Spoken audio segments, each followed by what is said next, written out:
Zobaczcie, co dla Was dzisiaj mam. Rozpakujcie ze mną deskę UAN Traveler 11.6. Sprawdźmy, jakie rzeczy kryją się w zestawie premium. Solidny plecak na kółkach, wiosło karbonowe, liż na kostkę, pompka double action, statecznik, podstawowy zestaw naprawczy, czapeczka z daszkiem, szczelny worek dryback i pokrowiec na telefon. Deska ma wbudowany specjalny zawód bezpieczeństwa, co jest plusem na upalne, słoneczne dni. Idealna na dłuższe, wymagające wyprawy, jak i na te spokojne, rodzinne.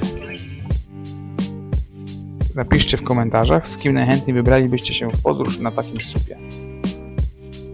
Korzystajcie z wakacji i widzimy się na wodzie.